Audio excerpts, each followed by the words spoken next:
তেমন কোথাও প্রোগ্রাম হলে তখন কিন্তু একটু পার্লারে না গেলেই নয় বন্ধুরা। তো আজ একটু পার্লারে চলে এসেছি, আর পার্লারে আসা মানেই নিজেকে নিজের মধ্যে একটু সৌন্দর্য ফুটিয়ে তোলা। তো যাই হোক, এখন কিন্তু একটা পেতনির মতন রেডি হয়ে রয়েছি।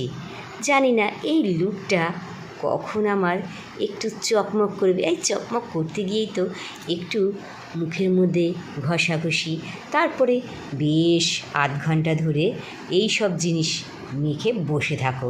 কিছু করার নেই বন্ধুরা, নিজেকে সৌন্দর্য রাখতে গেলে এসব তো করতেই হবে। তো আমি আজকে কিন্তু পার্লারে এসে মোটামুটি একটা ফেসিয়াল করে নিলাম। আর আমার ফেসিয়াল মানে কিন্তু লোটাস, এটা কিন্তু আমি প্রথম থেকেই করে এসেছি। তো লুকটা একবার দেখে নাও, তারপরে দেখো ফ্রেশ হয়ে গেছি কিন্তু বন্ধুরা। আর এটা তো একটা সাধারণ লুক, একদম ন্যাচারাল বিউটি। তো আমি ন্যাচারাল বিউটিতে কেমন লাগছি সেটা আমি জানি না, কিন্তু এরপরে হচ্ছে আসল সাজ। চলো আমি কিন্তু একটু মেকআপ করে নিই, একটু আইব্রাশ করে নিচ্ছি। আসলে সবাই তো সৌন্দর্য হতে চায়, নিজেকে সুন্দর করে তুলতে চায়। আমি কিন্তু বেশভাবে কিন্তু একদম মোটামুটি আই শেডগুলো দিয়ে সেজে রেডি। আর এটা দেখার জন্য তোমরা কি এক্সাইটেড? আমি তো ভীষণ পছন্দ করে ফেলেছি নিজেকে নিজে।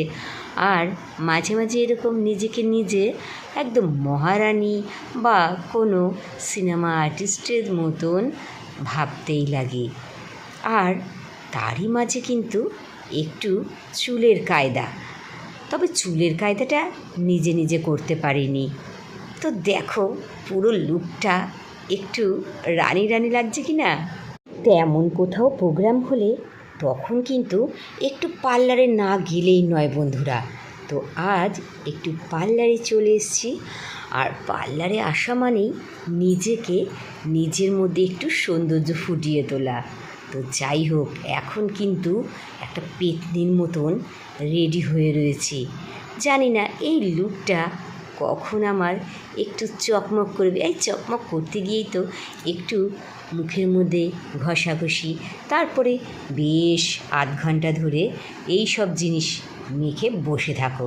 কিছু করার নেই বন্ধুরা, নিজেকে সৌন্দর্য রাখতে গেলে এসব তো করতেই হবে। তো আমি আজকে কিন্তু পার্লারে এসে মোটামুটি একটা ফেসিয়াল করে নিলাম। আর আমার ফেসিয়াল মানে কিন্তু লোটাস, এটা কিন্তু